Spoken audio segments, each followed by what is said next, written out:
હું પટેલ દીપેશ, રાષ્ટ્રીય અધ્યક્ષ પેરામિલિટરી સંગઠન. આજે સાબરકાંઠા જિલ્લામાં હિંમતનગર શહેરમાં જે પેરામિલિટરીના પુલવામા જવાનો શહીદ થયા આપણે શ્રદ્ધાંજલિ રૂપે જનજાગૃતિ રૂપે રેલીનું આયોજન હતું. જે બસ ડેપો હિંમતનગર બસ ડેપોથી શરૂ કરી હિંમત સ્કૂલ સુધીનો હતો. અહીંયા આગળ પૂર્ણાહુતિ કરી તમામ જે વીર જવાનો શ્રદ્ધાંજલિનો કાર્યક્રમ ખાસ કરીને એટલા માટે રાખવામાં આવ્યો છે કે 2019માં માનનીય યશસ્વી નરેન્દ્ર મોદી સાહેબે ખુદ જ્યારે જવાનો શહીદ થયા શહીદ બોલ્યા હતા, પણ શહીદ ખરેખર બોલ્યા ખરા, પણ વાસ્તવિક રીતે જોઈએ તો શહીદનો દરજ્જો આ દિન સુધી નથી મળ્યો. જેથી આ સંગઠન સદૈવ આપણા આર્મીના જવાનો જે સન્માન મળે એ આપણા પેરામિલિટરીના જવાનોને પણ મળવું જોઈએ. દેશ એક છે, રાષ્ટ્ર એક છે. અવારનવાર નરેન્દ્ર મોદી સાહેબ વારે ઘડે ગુલાબજાંબુ રસગુલ્લા ખવડાવવા માટે દિવાળી ઓળી જાય છે, પણ આ દવાઓનું અસલી વાસ્તવિક જે સચ્ચાઈ હોય નાગરિકો સુધી પહોંચાવ કે આ દિવસ સુધી આપણા પેરામિલિટરી જે BSF, CRPF, CISF, SSB, ITB, Assam rifle જે દેશની સરહદ પાકિસ્તાન, અફઘાનિસ્તાન, બાંગ્લાદેશ, નેપાળ, ચીન, બર્મા બધી જ બોર્ડરની સુરક્ષા સાથે મંત્રીઓની સુરક્ષા બી કરવાની. દેશના સર્વ આંતરિક બાહ્ય સુરક્ષા, સરહદની સુરક્ષા આપણા જવાનો પેરામિલિટરીના કરતા હોય તો એમને પણ સમાન સુવિધા હક મળવું જોઈએ. જેમ પ્રભુ શ્રીરામ અને કૃષ્ણ ભગવાન બંને ભગવાન છે, એવી રીતે આ પણ દેશના સપૂતો ચાહે પેરામિલિટરી હોય કે મિલિટરી હોય, બંને જવાનો સમાન સુવિધા દેશનું એક તરફ આર્મી છે પાર્ટ ઓફ, જેથી બંનેને સમાન સુવિધા હક મળે એ માટે લોકોમાં જનજાગૃતિ ફેલાય. જ્યારે દેશ સરકાર લોકોથી ચાલતી હોય તો જ્યારે નાગરિકો સુધી આ વાત વાસ્તવિક પહોંચશે એ દિવસે ચોક્કસ આ જવાનો ન્યાય મળશે. એટલા માટે આ પેરામિલિટરી સંગઠન સદૈવ આવા વિવિધ જગ્યાએ વિવિધ શહેરોમાં આ કાર્યક્રમ કન્ટિન્યુ કરતું હોય છે. આજે આખા દેશમાં તમામ રાજ્યોમાં આ કાર્યક્રમ થઈ રહ્યો છે. મુખ્ય ઉદ્દેશ માગણી એ જ છે કે આપણા જવાનોનો શહીદનો દરજ્જો મળવો જોઈએ, પેરામિલિટરીના જવાનોનો એમને પણ એક્સપેનો દરજ્જો હોવો જોઈએ. એમના માટે ખાસ આ જેટલી બી વિધવા બહેનો છે એમના પેન્શનના સમસ્યા હોય, જવાન તો શહીદ થાય છે, નેતાઓ આવે છે ભારતમાંથી કે જય વીર શહીદ અમર રહો, પણ એમની વાસ્તવિક જે એમનો પ્રોબ્લેમ સમસ્યા દિલ્હી સુધી પેપર વર્ક કરું છું. એના માટે જો 16 કલ્યાણ બોર્ડ આર્મીના જવાનો માટે હોય તો પેરામિલિટરીના જવાનો માટે હોવું જોઈએ. એટલે કલ્યાણ બોર્ડની પણ અમારી મુખ્ય માંગ છે. એટલે 3 પ્રમુખ માંગો છે કે ભાઈ એક્સપેનો દરજ્જો, શહીદીનો દરજ્જો અને આ આપણા કલ્યાણ બોર્ડ, આ 3 મુદ્દા જો જલ્દી સરકાર સ્વીકારે તો આવનારા સમયમાં આ જેટલા બી જવાનો છે એ જેમણે દેશ માટે પોતાના પ્રાણોની પણ પરવા નહીં કરી તો પોતાના આખરી સાથ સુધી પોતાના હક લઈને જ જમશે. પટેલ દીપેશ, રાષ્ટ્રીય અધ્યક્ષ પેરામિલિટરી સંગઠન.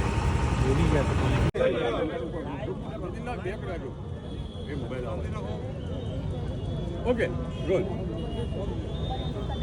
રોલ ચાલુ કરો. આજે રેલીનું આયોજન કરવામાં આવ્યું છે, પુલવામા હુમલાને યાદ કરવામાં આવ્યું છે અને નિવૃત્ત સૈનિકો સહિત અને પરિવાર જોડાયા. આજે રેલીનો આયોજનનો મુખ્ય ઉદ્દેશ છે કે ભાઈ અમારા 2019માં જે જવાનો શહીદ થયા, આદરણીય નરેન્દ્ર મોદી સાહેબની સ્પીચમાં એમને ક્લિયર કટ કીધું મેરા દેશ કા જવાન શહીદ થઈ ગયા, પણ આ દિવસ સુધી જે આજે વિરાંગના બહેનો આજે એમના હસબન્ડનો ફોટો, કોઈએ પોતાના પિતાનો જે ફોટો લઈને આવ્યા શહીદ પર, એમને શહીદનો દરજ્જો નથી મળ્યો.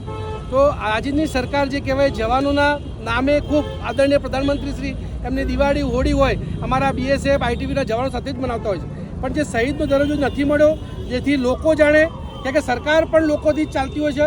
એટલે આ જવાનો જો ન્યાય અપાવવો છે તો પબ્લિકમાં અવેરનેસ પ્રોગ્રામ આવા કરવા રહેવા પડશે. જ્યારે પબ્લિક કહેશે તો અપને આપ સરકાર આ જવાનો શહીદનો દરજ્જો આપશે. એ જનજાગૃતિ રેલી સ્વરૂપે આ કાર્યક્રમ છે, કોઈ સરકારનો વિરોધ કે કોઈ પાર્ટીનો વિરોધ નથી. ખાસ આજે શું કાર્યક્રમ છે? ખાસ શહીદના જે જવાનો જેમને દેશ માટે શહીદી કરી છે એ શહીદ પરિવારને સન્માનિત કરવા અને એમને પણ એવી લાગણી અનુભવ થાય ગૌરવની કે ભાઈ હું આ દેશનો જ વતની છું, મારા પતિએ, પિતાએ, પુત્રએ જે દેશ માટે શહીદી વરી છે એ વ્યર્થ નથી. લોકો સરાહના કરે છે અને ગૌરવની અનુભૂતિ કરે છે. આટલી ગરમીમાં પણ આપણા જવાનોનો જે જજ્બા આજ પણ એ જ અકબંધ છે. માઇનસ અને પ્લસ ડિગ્રીમાં આપણા જવાનો કેવી ડ્યુટી કરતા હોય છે એનો અહેસાસ આપણે સૌને તો ખબર છે, પણ આ મહાનુભાવ અને સ્કૂલના જેટલા ટીચર હશે એ તમને કદાચ આ જ અહેસાસ થયો છે. અને ભગવાનને હું આભાર વ્યક્ત કરું છું. કાલ સુધી ગરમી નથી પણ આજે ગરમી આવી એનો અહેસાસ થયો એટલે હું ઈશ્વરનો પણ આભાર માનું છું. જે ખબર પડી ગયો કે આપણા જવાનો બોર્ડર પર શું ડ્યુટી કરી રહ્યા છે, એમનું શું મહત્વ છે. આ જ મેસેજ આપણે તમામ ગુજરાતના ખૂણે ખૂણે, દેશના ખૂણે ખૂણે એક જ મેસેજ અશોક સાહેબ આપવા માંગીએ છીએ કે આપણા દેશના જવાનો, ચાહે પેરામિલિટરીના જવાનો હોય કે મિલિટરીના જવાનો હોય, જેમ પ્રભુ શ્રી રામ અને કૃષ્ણ તમામે પોતાનો અવતાર લીધો પણ કહેવાય કે ભગવાન જ છે. એવી જ રીતે એ નામ અલગ અલગ છે પણ દેશની સુરક્ષા, આંતરિક સુરક્ષા હોય કે સરહદની આપણા જવાનો જ્યારે ડ્યુટી કરતા હોય તો આજના આ શ્રદ્ધાંજલિના કાર્યક્રમમાં સૌથી પહેલા તો હું નતમસ્તક પ્રણામ તમામ આપણી વીરાંગના બહેનોને કરું છું.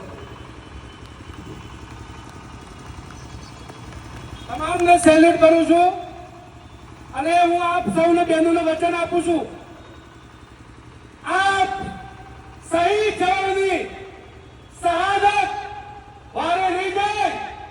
આજ રીતે કાલ આ સંગઠન આપણા જવાનને સાચી શ્રદ્ધાંજલિ અપાવશે, એમને એક સ્પીનો દરજ્જો અપાય. બીજું વચન એક આપું છું, આખરી દમ તક, આખરી શ્વાસ આપણે જે આરકો ફાયર હોય જવાનોનો એ તમામ જગ્યાએ હું બોલું છું. હિંમતનગરની ધરતીથી ગાંધીનગરની ગાદી, ગાંધીનગરથી દિલ્હીની ગાદી સુધી, જ્યાં સુધી આપણા BSF, CRPF, CISF, SSB, ITB, Assam rifle આ જવાનોના માન, સન્માન, સુવિધા ના મળે ત્યાં સુધી આખરી દમ તક, આખરી સાંસ સુધી હું જંપીને નહીં બેસું. હું જંપીને નહીં બેસું પણ મારે તાકાત, એનર્જી, જોશ, ઉત્સાહ કોણ આપશે?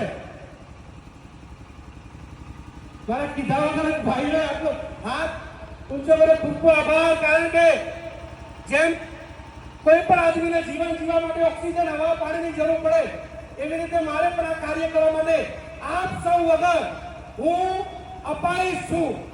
એટલે સૌથી પહેલા તો આપ સૌનો આટલી મોટી સંખ્યામાં આપ સૌ પધાર્યા એટલે કાર્યક્રમ અનુરૂપ જ્યારે જ્યારે પણ બોલાવવામાં આવ્યા છે આપ સૌ જે સહકાર આપ્યો છે એ બદલ ફરીથી હું આપ સૌનો ધન્યવાદ કરું છું, આભાર વ્યક્ત કરું છું, નમન કરું છું.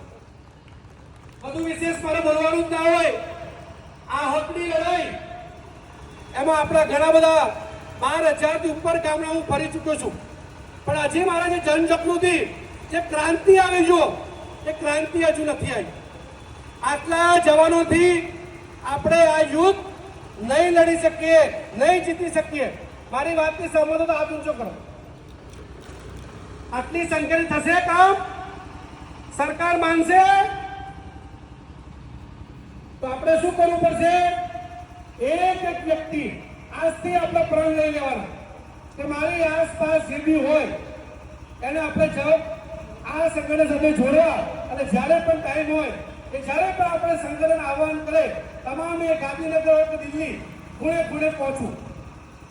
આ પણ આપણે બધાએ જવું પડશે. હું આપણા માધ્યમથી સરકારને નહીં સીધો જ મેસેજ આપવા માંગુ છું કે આવનાર સમયમાં 2027 પહેલા જો ગુજરાતમાં પેરામિલિટરી માટે યોગ્ય નિર્ણય ના લેવામાં આવે તો તમામ સમાજ આ પાર્ટીના તમામ નેતાઓનો વિરોધ કરશે. મારી વાતની સહમતિ હાથ ઊંચો કરો.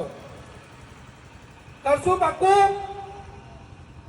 બૂથ લેવલ ઉપર, બૂથ હોય, પોલિંગ બૂથ તમામ જગ્યાએ આપણા ભાઈઓ, મને ખબર છે મારી બહેનોના ગાયો, ભેંસો, દૂધ મહેનત કરીને જીવાવાળા વર્ગ છે.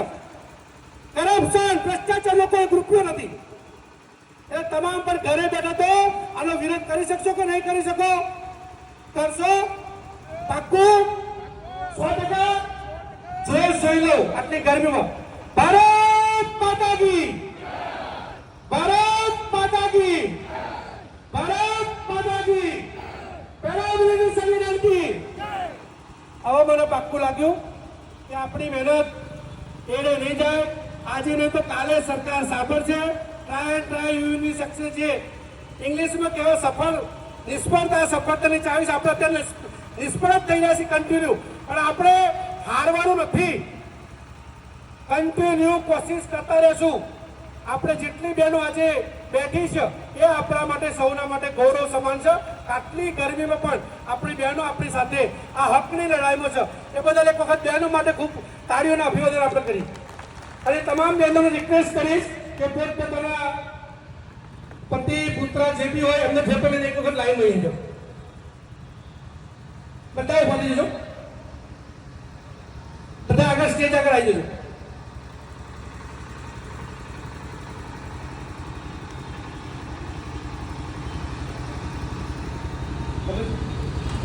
Okay.